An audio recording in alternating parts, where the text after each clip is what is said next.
freedom is not a right. It is given and taken by those who do not understand who truly wields the power. You and I are sovereign beings, which means we have complete autonomy over ourselves to choose. Free will allows us to make choices of either the left or right-handed path, meaning we choose to make choices aligned to our divine nature, or we choose to make corrupted choices and choices that take us away from the truth of who and whose we truly are. We have become a very confused people, intentionally. Trauma, drama, and pain have been implanted into the psyches of our collective consciousness, and within many of us within that consciousness itself too, because we are microcosms of the macro. So we get to experience worlds upon worlds upon worlds upon worlds, and if you doubt what I mean, I dare to ask you whether you are the same within your personal, private, professional, and public life, and cyber life too. Because all of these realities are different worlds that you have created, my friend, as the grand overall designer that you are too, and have forgot simply because you were not taught how powerful you truly are. And it's only a shame for as long as we choose to remain lame and do nothing with the power that we always had and now understand we have got back because we took it.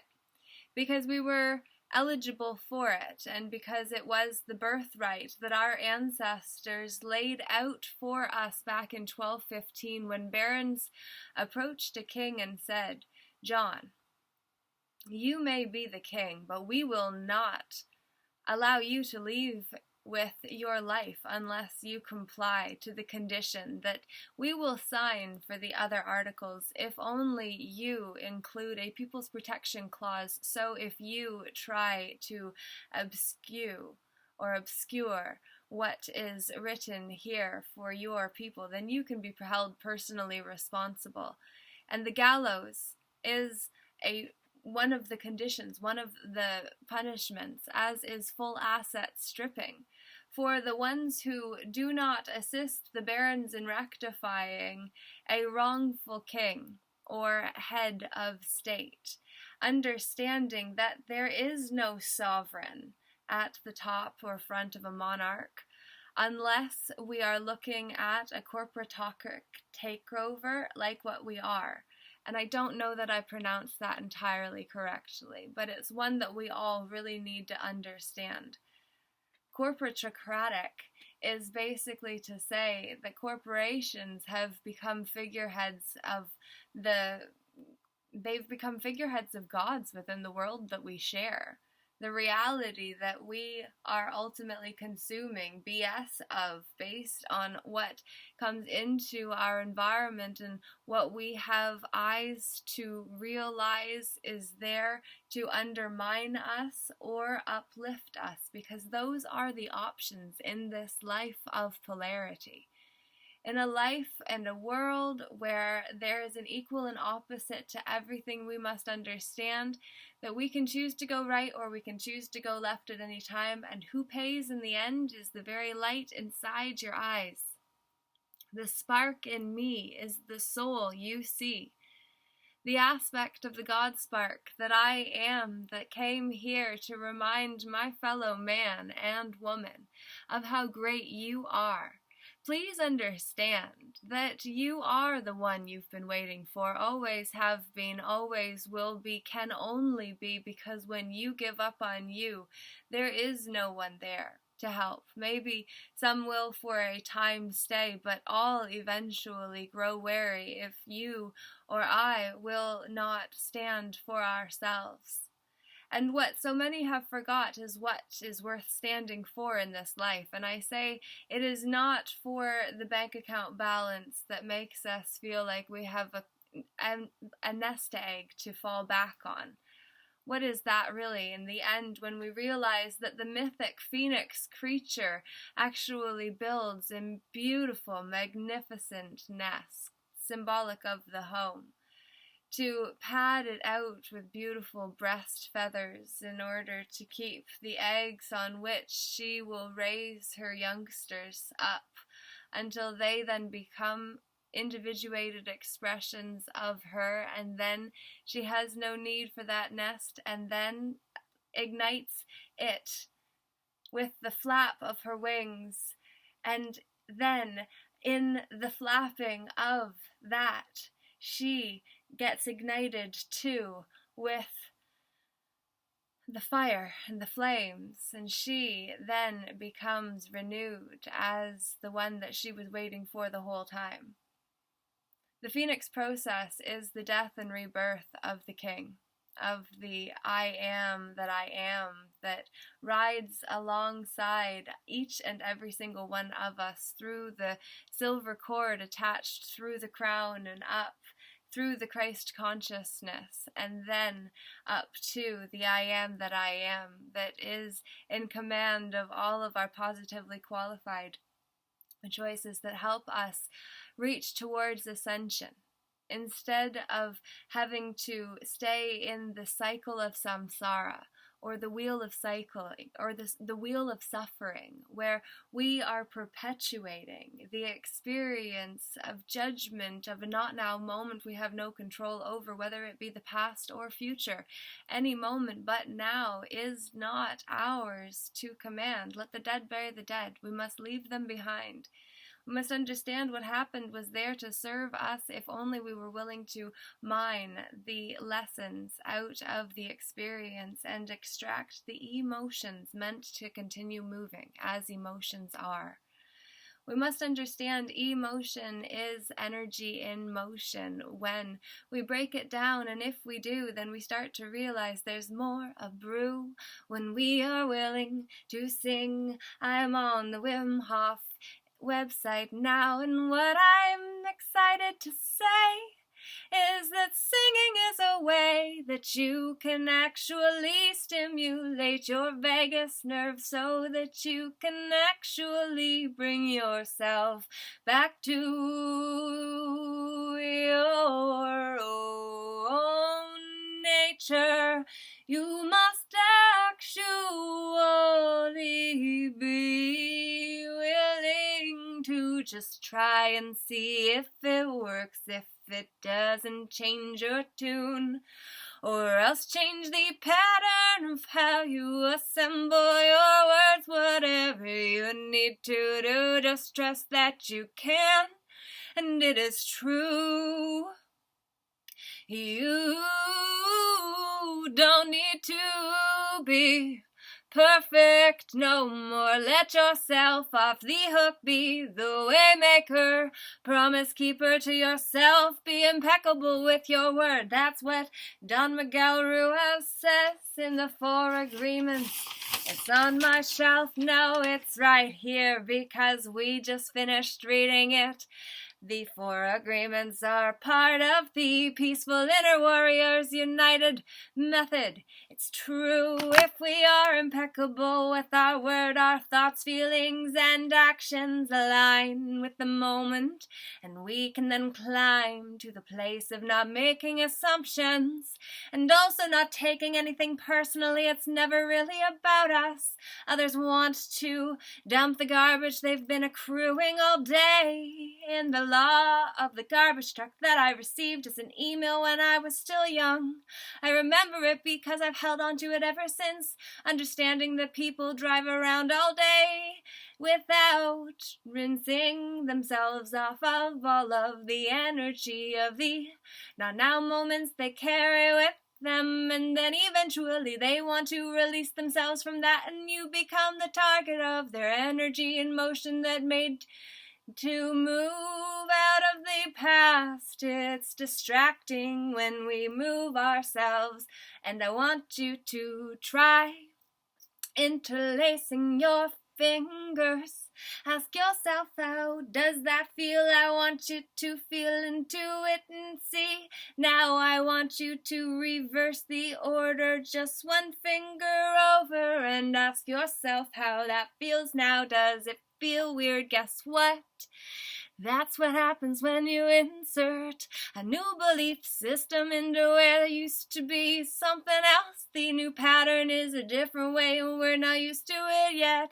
So we often judge it and say, I don't like it, I want to go back to the old way. So do cross your fingers back the way you originally had it. Now I want you to uncross them and return them back to where you thought was a little weird. Now I want you to do the same again and again and again. And then I want you to ask yourself where you started. I bet you wouldn't be able to tell so much. It's true, you must move your heart back into who you are and whose you are to, because you are part of a way bigger plan. You come from the same man, woman, child, whatever you want to see, the source of all. As you can take God out of the box, because when you reverse the orders of God, you get a dog. And what happens when you back a dog into the corner? She bites, it is true, and then you call her a name, and then she thinks she needs to be that to protect herself. That's how trauma, pain, and insecurity work. And I say to you, no more do we have to do it. I'm just saying it's true that you can do anything you feel called to, and then just get on to the magic of the moment, just like I do when I sing and I let it all go out and I stimulate my vagal nerve, and then I tone and tame and calm my system down so I can be a vessel of the divine. And I also say that I have learned to play along the way and to strengthen myself, because I have realized if I won't, then who will? If I can't look after myself, then I'm kinda screwed.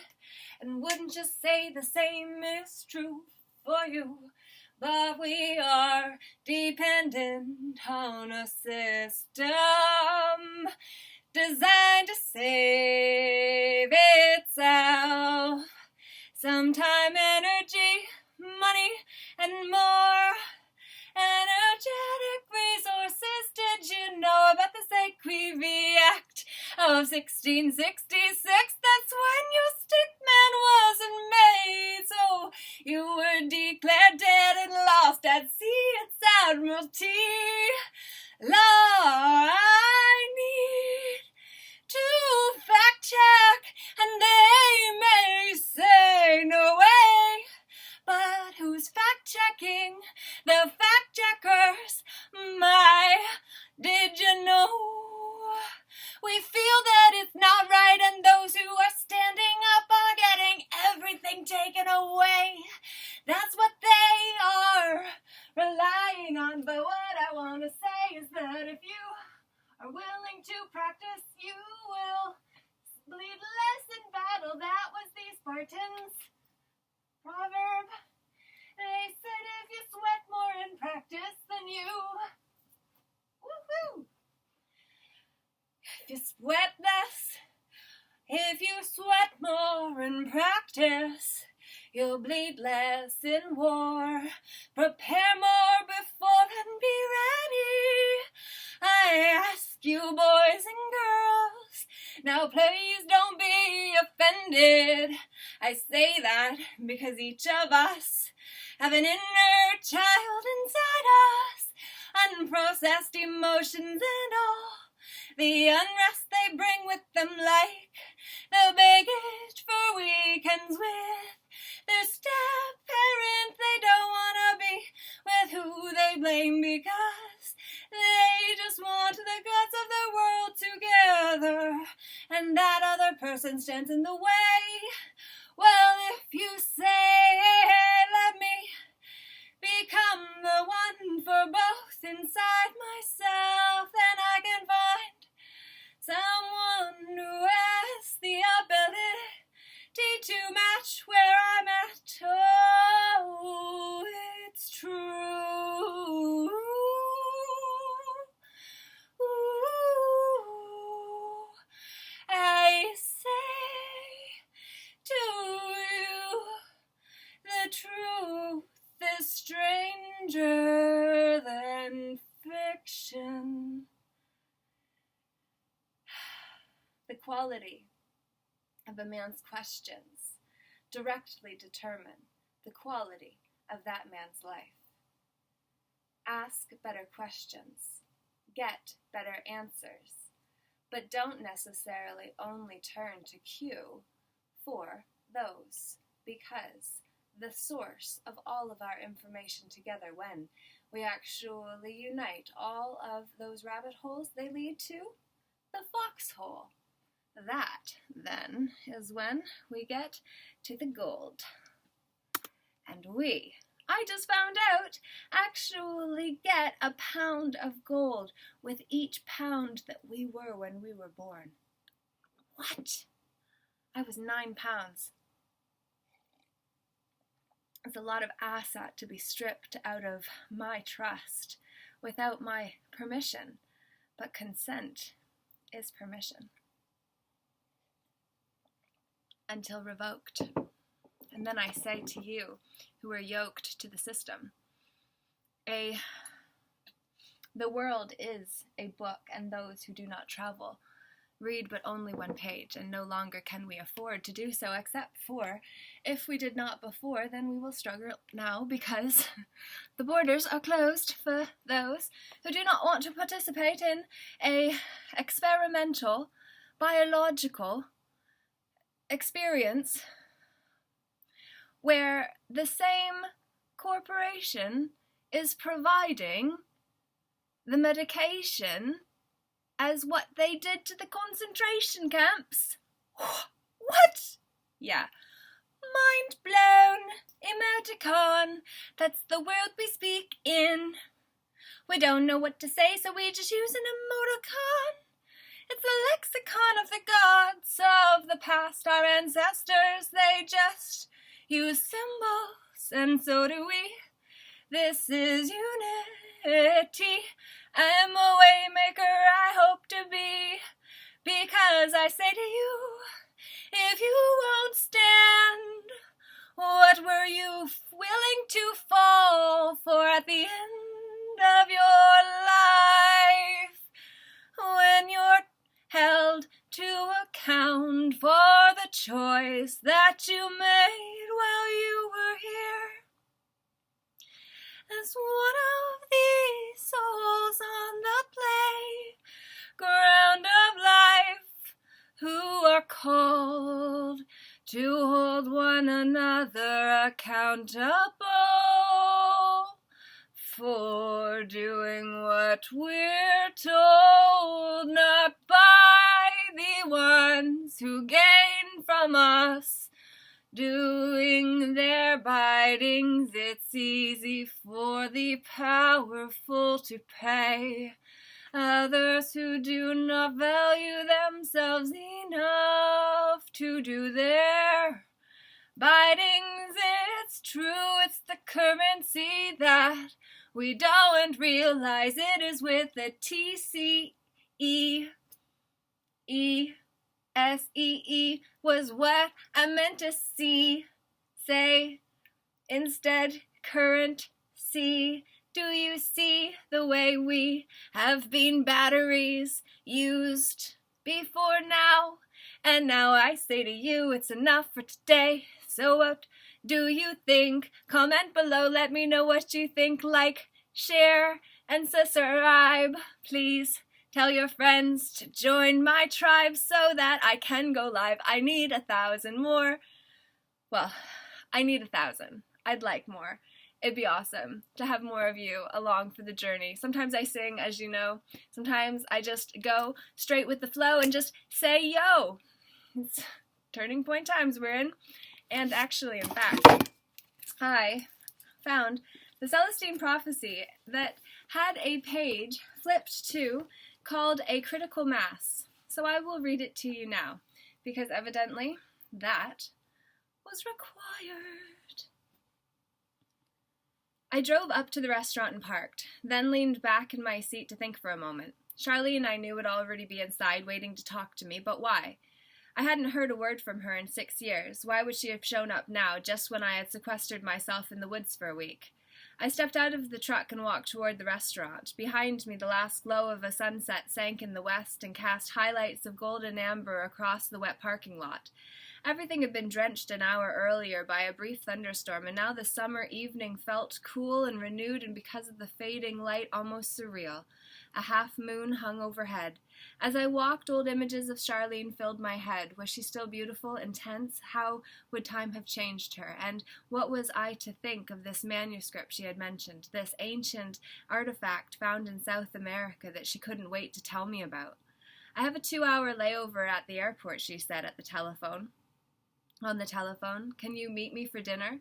You're going to love what this manuscript says. It's just your kind of mystery. My kind of mystery? What does she mean by that?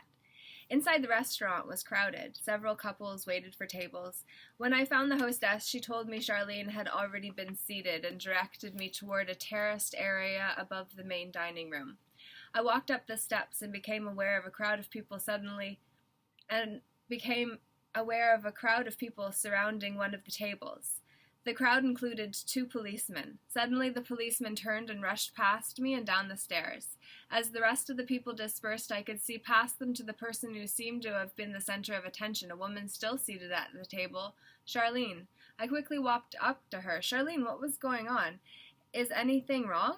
She tossed her head back in mock exasperation and stood up, flashing her famous smile. I noticed that her hair was perhaps different, but her face was exactly as I remembered. Small, delicate features, wide mouth, huge blue eyes. You wouldn't believe it, she said, pulling me into a friendly hug. I went to the restroom a few minutes ago, and while I was gone, someone stole my briefcase. What was in it? Nothing of importance, just some books and magazines I was taking along for the trip. It's crazy. The people at the other tables told me someone just walked in, picked it up, and walked out. They gave the police a description, and the officers said they would search the area. Maybe I should help them look? No, let's forget about it. I don't have much time, and I want to talk with you. I nodded, and Charlene suggested we sit down. A waiter approached, so she looked over the menu and gave him our order. Afterward, we spent 10 or 15 minutes chatting in general. I tried to underplay my self-imposed isolation, but Charlene picked up on my vagueness. She leaned over and gave me that smile again. So what's really going on with you, she asked. I looked at her eyes, at that intense way she was looking at me. You want the whole story immediately, don't you? Always, she said. Well, the truth is, I'm taking some time for myself right now and staying at the lake. I've been working hard, and I'm thinking about changing directions in my life. I remember you talking about that lake. I thought you and your sister had to sell it. Not yet, but the problem is property taxes. Because the land is so close to the city, the taxes keep increasing. She nodded. So what are you going to do next? I don't know yet. Something different. She gave me an intriguing look. Sounds as if you're as restless as everyone else. I suppose, I said. Why do you ask? It's in the manuscript. There was silence as I returned her gaze. Tell me about this manuscript, I said. She leaned back in her chair as if to gather her thoughts, then looked me in the eye again. I mentioned on the phone, I think, that I left the newspaper several years ago and joined a research firm that investigates cultural and demographic changes for the UN. My last assignment was in Peru. While I was there completing some research on the University of Lima, I kept hearing rumors about an old manuscript that had been discovered. Only no one could give me any of the details, not even at the departments of archaeology or anthropology, and when I contacted the government about it, they denied any knowledge whatsoever. One person told me that the government was actually working to suppress this document for some reason, although again he had no direct knowledge. You know, she continued, I'm curious. When my assignment was over, I decided to stay for a couple of days to see what I could find out. At first, every lead I pursued turned to another dead end. But then, while I was eating lunch in a cafe outside of Lima, I noticed a priest watching me. After a few minutes, he walked over and admitted that he had heard me inquiring about the manuscript earlier in the day. He wouldn't reveal his name, but he agreed to answer all my questions. She hesitated for a moment, still looking at me intensely. He said the manuscript dates back to about 600 BC. It predates a massive transformation in human society. Beginning when, I asked? In the last decades of the 20th century. Now? Yes, now. What kind of transformation is it supposed to be, I asked.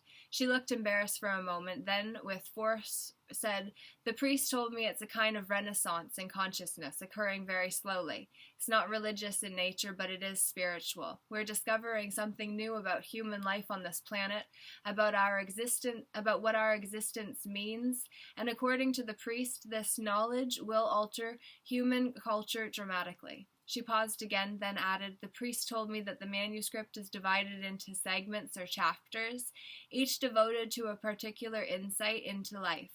The manuscript predicts that in this time period, human beings will begin to grasp these insights sequentially, one insight then another, as we move from where we are now to a completely spiritual culture on Earth. I shook my head and raised an eyebrow cynically. Do you really believe this? Do you really believe all this? Well, she said, I think... Look around, I interrupted, pointing at the crowd sitting in the room below us. This is the real world. Do you see anything changing out there?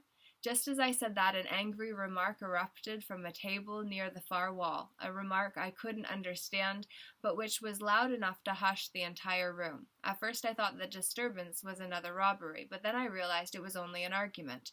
A woman appearing to be in her 30s was standing up, staring indignantly at a man seated across from her. No, she yelled. The problem is that this relationship is not happening the way I want it. Do you understand? It is not happening. She composed herself, tossed her napkin on the table, and walked out. Charlene and I stared at each other, shocked that the outburst had occurred at the very moment we were discussing the people below us. Finally, Charlene nodded toward the table where the man remained alone and said, it's the real world that's changing. How? I asked, still off balance. The transformation is beginning with the first insight, and according to the priest, this insight always surfaces unconsciously at first as a profound sense of restlessness. Yes? Restlessness? Yes. What are we looking for? That's just it. At first, we aren't sure. According to the manuscript, we're beginning to glimpse an alternative kind of experience, moments in our lives that feel different somehow, more intense and inspiring. But we don't know what this experience is or how to make it last, and when it ends, we're left feeling dissatisfied and restless with a life that seems ordinary again. You think this restlessness was behind the woman's anger? Yes, she's just like the rest of us. We're all looking for more fulfillment in our lives, and we won't put up with anything that seems to bring us down. This restless searching is what's behind the me-first attitude that has characterized recent decades, and it's affecting everyone from Wall Street to street gangs. She looked directly at me, and when it comes to relationships, we're so demanding that we're making them near impossible. Her remark brought back the memory of my last two relationships. Both had begun intensely, and both within a year had failed. When I focused on Charlene again, she was waiting patiently. What exactly are we doing to our romantic relationships? I asked.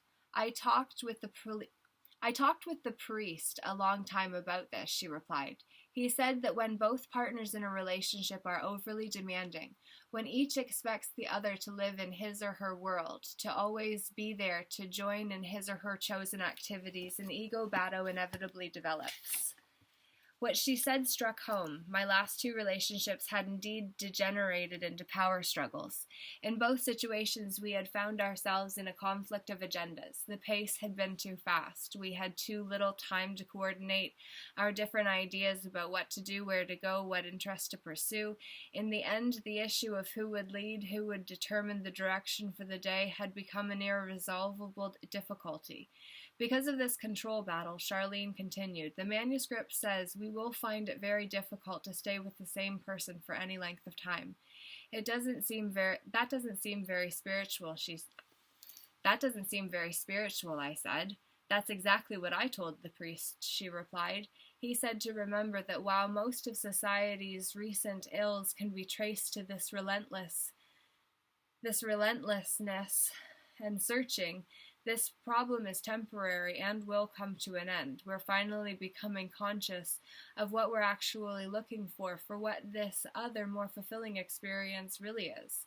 When we grasp it fully, we'll have attained the first insight. Our dinner arrived, so we paused for several minutes as the waiter poured more wine and to taste each other's food. When she reached across the table to take a bite of salmon from my plate, Charlene wrinkled her nose and giggled. I realized how easy it was to be with her. Okay, I said, what is this experience we're looking for? What is the first insight? She hesitated as though unsure how to begin. This is hard to explain, she said, but the priest put it this way. He said the first insight occurs when we become conscious of the coincidences in our lives. She leaned toward me. Have you ever had a hunch or intuition concerning something you wanted to do, some course you wanted to take in your life and wondered how it might happen, and then after you had half forgotten about it and focused on other things, you suddenly met someone or read something or went somewhere that led to the very opportunity you envisioned? Well, she continued, according to the priest, these coincidences are happening more and more frequently, and that when they do, they strike us as beyond what would be expected by pure chance.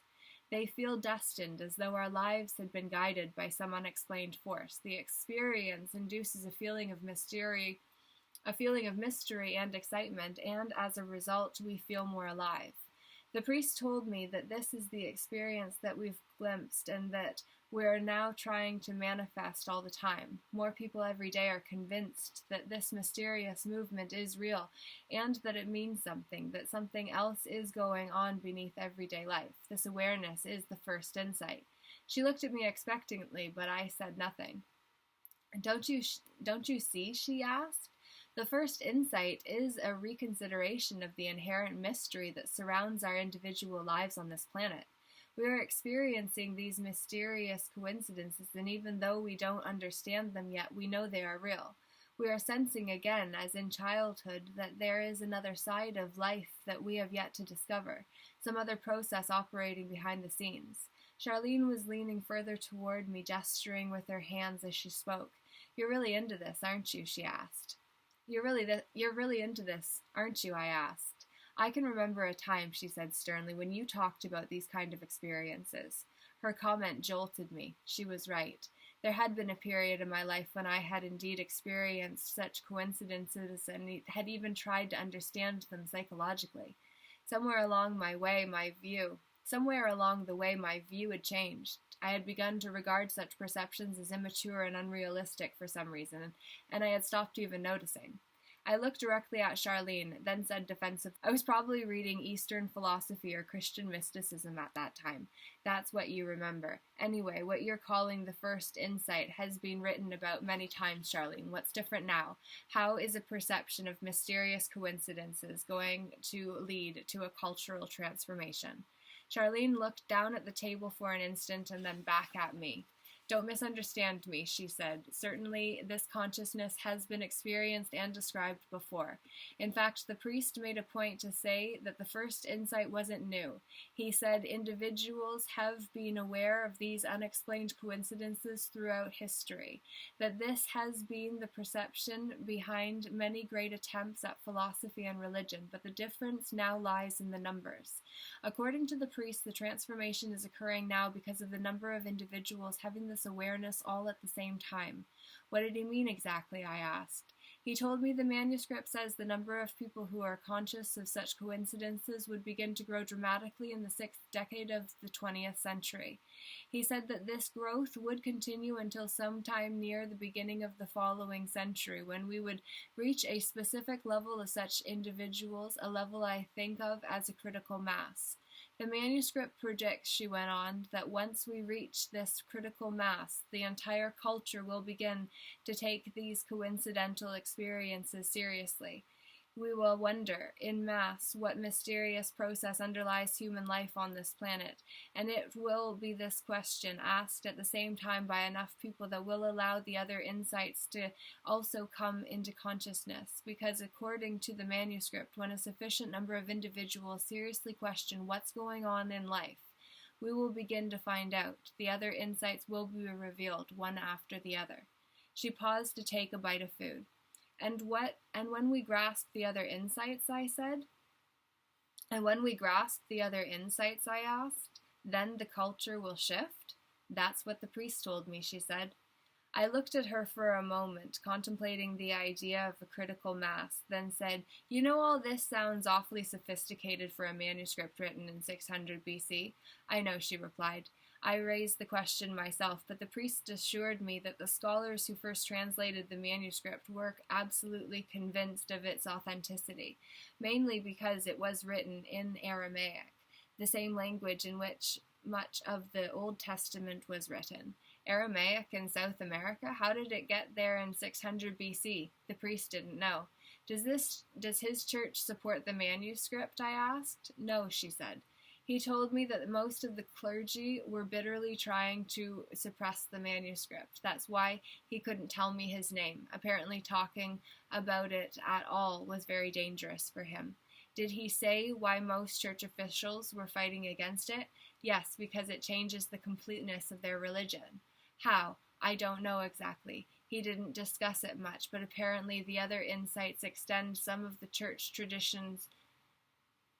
Extend some of the church's traditional ideas in a way that alarms the church elders, who think things are fine the way they are. I see. The priest did say, Charlene went on, that he doesn't think the manuscript undermines any of the church's principles. If anything, it clarifies exactly what is meant by these spiritual truths. He felt strongly that the church leaders would see this if they would try to see life as a mystery again and then proceed from the other insights. Did he tell you how many insights there were? No, but he did mention the second insight. He told me it is a more correct interpretation of recent history, one that further clarifies the transformation.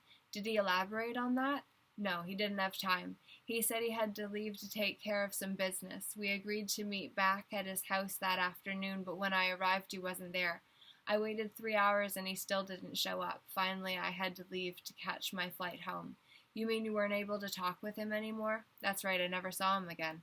And you never received any confirmation about the manuscript from the government? None. And how long did this take place? About a month and a half. For several months we ate in silence. Finally Charlene looked up and asked, "So what do you think?" I don't know. Part of me remained skeptical of the idea that human beings could really change, but another part of me was amazed to think that a manuscript which spoke in these terms might actually exist. Did he show you a copy or anything? I asked. No, all I have are my notes. Again we were silent. You know, she said, I had thought she would be really excited by these ideas. I looked at her. I guess I need some proof that what this manuscript says is true. She smiled broadly again. What? I asked. That's exactly what I said too. To whom? The priest? Yes. What did he say? He said that experience is the evidence. What did he mean by that? He meant that our experience validates what the manuscript says. When we truly reflect on how we feel inside, on how our lives are proceeding at this point in history, we can see that the ideas in the manuscript make sense, that they ring true. She hesitated. Does this make sense to you? Does it make sense to you? I thought for a moment. Does it make sense? Is everyone as restless as me? And if so, does our restlessness result from the simple insight, the simple awareness built up for 30 years, that there is really more to life than we know, more than we can experience? I'm not sure, I finally said. I guess I need some time to think about it. I walked out to the garden beside the restaurant and stood behind a cedar bench facing the fountain. To my right I could see the pulsating lights at the airport and hear the roaring engines of a jet ready for takeoff. What beautiful flowers, Charlene said from behind me. I turned to see her walking toward me along the walkway, admiring the rows of petunias and begonias which bordered the sitting area. She stood beside me, and I put my arm around her. Memories flooded my mind. Years ago, when we had both lived in Charlottesville, Virginia, we had spent regular evenings together talking. Most of our discussions were about academic theories and psychological growth. We had both been fascinated by the conversations and by each other, yet it struck me how platonic our relationship had always been. "I can't tell you," she said, "how nice it is to see you again." "I know," I replied. "Seeing you brings back a lot of memories." "I wonder why we didn't stay in touch," she asked. Her question took me back again. I recalled the last time I had seen Charlene. She was telling me goodbye at my car. At the time, I felt full of new ideas and was departing from my hometown to work with severely abused children. I thought I knew how such children could transcend the intense reactions, the obsessive acting out that kept them from going on with their lives. But as time had progressed, my approach had failed. I had to admit my ignorance. How humans might liberate themselves from their past was still an enigma to me. Looking back over the previous 6 years, I now felt sure the experience had been worthwhile. Yet I also felt the urge to move on, but to where? To do what? I had thought of Charlene only a few times since she had helped me crystallize my ideas about childhood trauma, and now here she was again, back in my life, and our conversation felt just as exciting as before. "I guess I got totally absorbed in my work," I said. "So did I," she replied. At the paper, it was one story after another. I didn't have time to look up. I forgot about everything else. I squeezed her shoulder. "You know, Charlene, I had forgotten how well we talked together. Our conversations seemed so easy and spontaneous." Her eyes and smile confirmed my perception. "I know," she said. "Conversations with you give me so much energy." I was about to make another comment when Charlene stared past me toward the entrance to the restaurant. Her face grew anxious and pale. "What's wrong?" I asked, turning to look in that direction. Several people were walking toward the parking lot, talking casually, but nothing seemed out of the ordinary. I turned to face Charlene again. She still appeared alarmed and confused. "What was it?" I repeated. "Over by the first row of cars. Did you see that man in the gray shirt?" I looked toward the parking lot again. Another group was exiting through the door. "What man?" "I guess he's not there now," she said, straining to see. She looked directly into my eyes. "When the people at the other tables described the man who stole my briefcase, they said he had thinning hair and a beard and wore a gray shirt. I think I just saw him over there by the cars watching us." A knot of anxiety formed in my stomach. I told Charlene I would be right back and walked to the parking lot to look around, careful not to get too far away. I saw no one who fit the description. When I returned to the bench, Charlene took a step closer to me and said softly, "Do you suppose this person thinks I have a copy of the manuscript, and that's why he took my briefcase? He's trying to get it back?" "I don't know," I said, "but we're going to call the police again and tell them what you saw. I think they also ought to check out the passengers on your flight." We walked inside and called the police, and when they arrived, we informed them of what had occurred. They spent 20 minutes checking each car, then explained that they could investigate no more time. They did agree to check all the passengers boarding the plane Charlene would be on. After the police had left, Charlene and I found ourselves standing alone again by the fountain. "What were we talking about anyway?" she asked. "Before I saw that man." "We were talking about us," I replied. "Charlene, why did you think to contact me about all this?" She gave me a perplexed look. "When I was in Peru and the priest was telling me about the manuscript, you kept popping into my mind." "Oh yeah? I didn't think too much about it then," she continued, "but later, after I returned to Virginia, every time I would think of the manuscript, I would think of you. I started to call several times, but I always got distracted. Then I received this assignment in Miami that I'm headed to now, and discovered that I had boarded the plane, that I had a layover here. When I landed, I looked up your number. Your answering machine said to contact you at the lake only in an emergency, but I decided it would be okay to call." I looked at her for a moment, unsure what to think. "Of course," I finally replied. "I'm glad you did." Charlene glanced at her watch. "It's getting late. I'd better get back to the airport." "I'll drive you," I said. We drove to the main terminal and walked toward the embarkation area. I watched carefully for anything unusual. When we arrived, the plane was already boarding, and one of the policemen we had met was observing each passenger.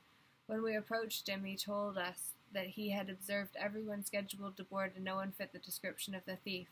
We thanked him, and after he had left, Charlene turned and smiled at me.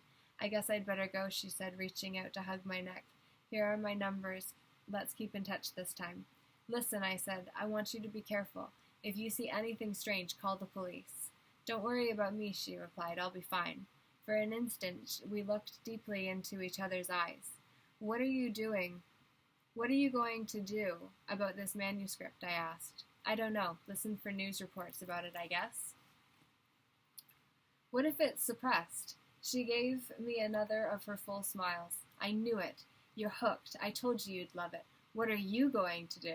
I shrugged. See if I can find out more about it, probably. Good. If you do, let me know. We said goodbye again, and she walked away. I watched as she turned once and waved, then disappeared down the boarding corridor. I walked to my truck and drove back to the lake, stopping only for gas. When I arrived, I walked out to the screened porch and sat in one of the rockers. That evening was loud with crickets and tree frogs, and in the distance I could hear a whippoorwill.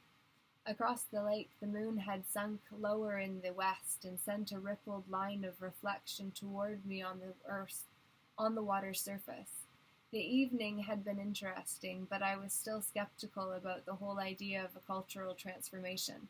Like many people, I had been caught up in the social idealism of the 60s and 70s, and even in the spiritual interests of the 80s, but it was hard to judge what was really happening, what kind of new information could possibly alter the entire human world. It all sounded too idealistic and far-fetched. After all, humans had been alive on this planet for a long time. Why would we suddenly gain insight into existence now at this late date? I gazed out at the water for a few more minutes, then turned off the lights and went into the bedroom to read. Well, those were 15 pages I was not expecting to read. My God, wow, that's exciting. So I guess the Celestine Prophecy is the next book that we are going to be reading, and I've got 10% battery left, and it's 4:11, so it's all signs to say that this was meant to be. I hope you enjoyed. If you would, please leave a comment down below. Know that tomorrow, Thursday, February 18th, I'm going to be doing an interview with Dan Vanderwolf. He is an amazing man, an author. He was a monk. He's got a pretty amazing story, and he has some really amazing insights as well. So that's going to be tomorrow, February 18th instead at 7 p.m. And I look forward to sharing him with you, his work, his truth, and all of that good stuff. So, toodaloo, Laura J. Namaste. The light in me honors the light in you. Thank you.